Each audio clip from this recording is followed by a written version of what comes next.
ఒక్కసారి ఊహించుకోండి, కేరళలోని ఒక చిన్న పల్లెటూరు నుండి వచ్చిన ఒక మామూలు మ్యాథ్స్ టీచర్ ప్రపంచంలోనే అతిపెద్ద ఎడ్యుకేషన్ టెక్నాలజీ కంపెనీని కడతారని ఎవరైనా అనుకుంటారా? కానీ బైజూ రవీంద్రన్ అది చేసి చూపించారు. ఒకప్పుడు ఇండియన్ క్రికెట్ టీం జెర్సీపైన, షారుఖ్ ఖాన్ యాడ్స్లో, చివరికి ఫీఫా వరల్డ్ కప్లో కూడా బైజూస్ పేరే వినిపించింది, కనిపించింది. 2022 నాటికి ఈ కంపెనీ విలువ ఎంతో తెలుసా? ఏకంగా $22 బిలియన్, అక్షరాల.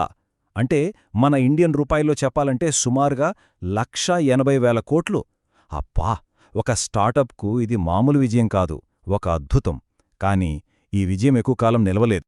కథ ఎక్కడ మొదలైందంటే, ఒక చిన్న క్లాస్రూంలో బైజూ రవీంద్రన్ ఆయన పాఠం చెప్పే స్టైల్తో స్టూడెంట్స్ని కట్టిపడేశారు. ఆ ఆసక్తే ఒక కలగా మారి, ఆ కలే ఒక ఆన్లైన్ లెర్నింగ్ యాప్గా రూపుదిద్దుకుంది.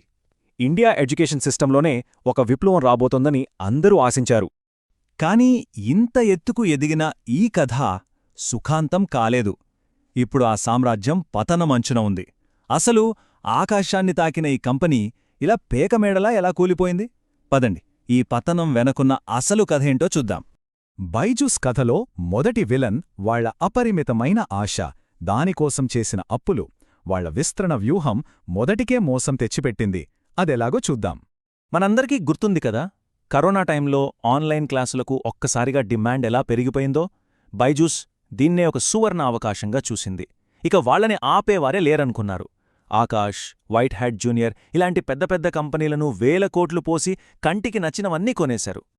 అయితే ఇక్కడే అసలు ట్విస్టుంది.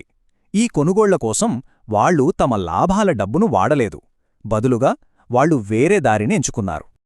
అమెరికాలో ఏకంగా $1.2 బిలియన్ అప్పు తీసుకున్నారు. అంటే దాదాపు 10,000 కోట్ల రూపాయలు. కేవలం కంపెనీలను కొనడానికే ఇంత పెద్ద అప్పు చేశారు. ఒకవైపేమో తీసుకున్న అప్పులకు వడ్డీలు కొండలా పెరిగిపోతున్నాయి, మరోవైపేమో కొన్న కంపెనీల నుంచి లాభాలు మాత్రం రావడం లేదు. చూశారా బ్యాలెన్స్ ఎలా దెబ్బతిందో? ఈ ఆర్థిక గందరగోళమే వాళ్ల పునాదుల్ని కదిలించేసింది. డబ్బు సమస్యలే కాదు, కంపెనీ గోడల మధ్య మరో పెద్ద సమస్య దాగుంది. అదే వాళ్ల వర్క్ కల్చర్. బయటకు కనిపించేంత గొప్పగా లోపలేమీ లేదు. అది ఉద్యోగులకు ఒక పీడకలగా మారింది. బయట ప్రపంచానికేమో Shahrukh Khan, FIFA world cup స్పాన్సర్షిప్ వావ్ అనిపించేలా ఉంటుంది. కాని లోపల ఉద్యోగుల పరిస్థితి పూర్తి రివర్స్. సేల్స్ టీంపై టార్గెట్ల పేరుతో నరకం చూపించేవారట.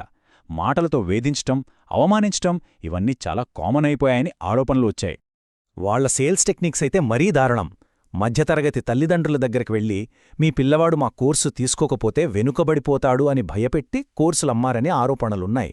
ఆలోచించండి, ఇదెంతన్యాయం! ఇక్కడ మనం ఒక విషయం గుర్తుపెట్టుకోవాలి. ఏ కంపెనీకైనా అసలైన ఆస్తి దాని ఉద్యోగులే. ఎప్పుడైతే వాళ్లే కంపెనీని ద్వేషించడం మొదలుపెడతారో అప్పుడే ఆ కంపెనీ పతనానికి కౌంట్ డౌన్ మొదలైనట్టు. ఇక మూడోది, బహుశా అన్నిటికంటే ముఖ్యమైన కారణం నమ్మకాన్ని కోల్పోవడం. ఇన్వెస్టర్ల దగ్గర, ప్రజల దగ్గర అంతటా నమ్మకం పోయింది. ఏ కంపెనీ అయినా సరే తమ లాభ నష్టాల లెక్కల్ని పారదర్శకంగా బయటపెట్టాలి. కాని బైజూస్ ఏళ్ల తరబడి తమ ఫైనాన్షియల్ రిపోర్ట్స్ని దాచిపెడుతూ వచ్చింది.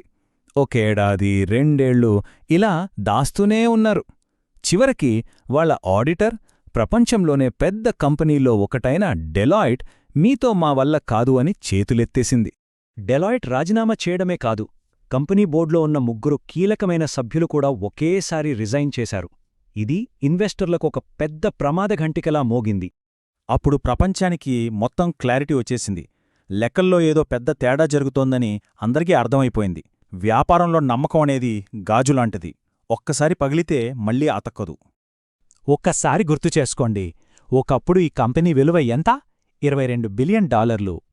కాని ఇప్పుడు దాని విలువ $1 బిలియన్ కంటే కూడా తక్కువ.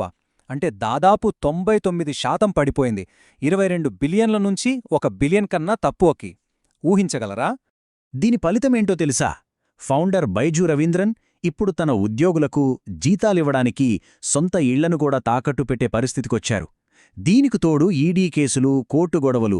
కంపెనీ ఇప్పుడు బతుకు జీవుడా అని పోరాడుతోంది. మొత్తానికి బైజూస్ కథ మనందరికీ ఒక పెద్ద గుణపాఠం నేర్పుతుంది. బ్రాండింగ్, మార్కెటింగ్ ఎంత గొప్పగా ఉన్నా సరే, సరైన మేనేజ్మెంటు, నిజాయితీ, నైతిక విలువలు లేకపోతే ఎంత పెద్ద సామ్రాజ్యమైనా సరే ఇలా పేక మేడలా కూలిపోవడానికి ఎంతో సమయం పట్టదు.